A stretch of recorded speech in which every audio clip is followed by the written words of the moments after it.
This is a very popular book. In fact, I think that half the world at some point when they've been asked what is your favorite book has said The Fountainhead by Ayn Rand. I read this book when I was about 16 or 17, and for many years, even I said, I think 6 or 7 years, even I said this is my favorite book. I was in love with the book, and let me tell you why.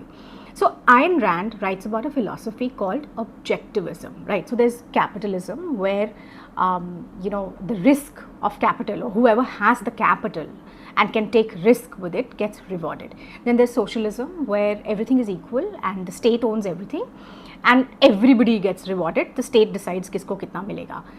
Objectivism is about individual talent. So the person or people who are talented should be rewarded. And it is also okay to have what she calls ethical ego, which means that if you're talented and if you're very good, then you have the right to be very egoistic about it and be very principled about it, right? Now, as a 16-year-old, these were principles that really appealed to me. Also, I fell in love with the protagonist of the book, which was Howard Roark. Now, he's an architect. He's very, very talented. He believes that buildings should be of a certain type and a certain design. And he's very egoistic, and he only takes up projects where people agree to what he thinks the building should be like. Now, the rest of the world, which is mediocre, or people who are mediocre, obviously don't like people who are very talented and who are also very egoistic about their talented. So they collectively always try to pull down a person who stands out or who is very talented. And that is what the book is about. So the rest of the world starts preferring another architect around that time who was also doing well, but who's very, very mediocre, doesn't have any designs of his own, tries to copy what has been done since time immemorial.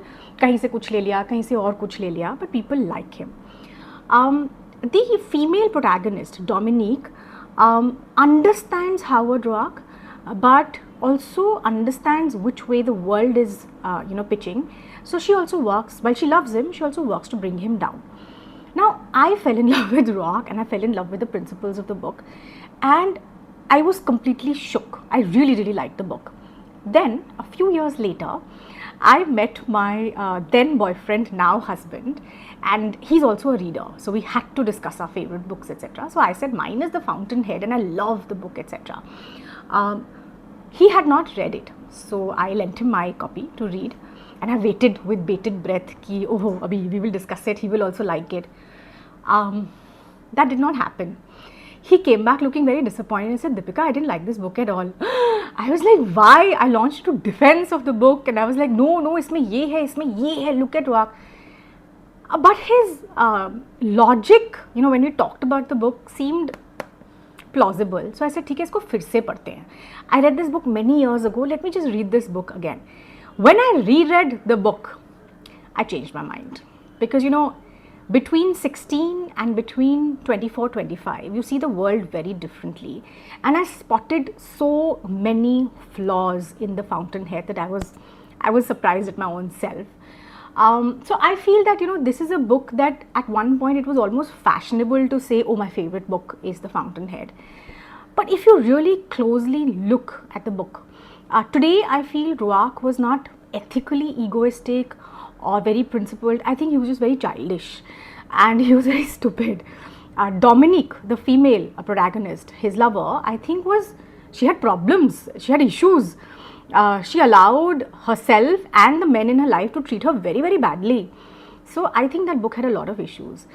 Ayn Rand, on the other hand, I've read all her other books, and I personally feel that the one book that I really like now, even at the age of 50, is Atlas Shrugged.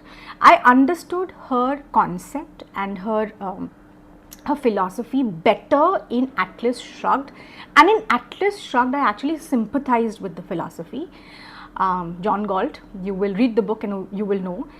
So I feel between The Fountainhead and between Atlas Shrugged, if you have to read Ayn Rand, I would suggest, Atlas Shrugged. The second time when I read The Fountainhead, I was deeply disappointed. So that's my recommendation and story for today. My story about The Fountainhead and how I loved it, and then I changed my mind thanks to my husband. And it had nothing to do with the fact that he didn't like the book. I just reread it and I saw it from a very, very different lens.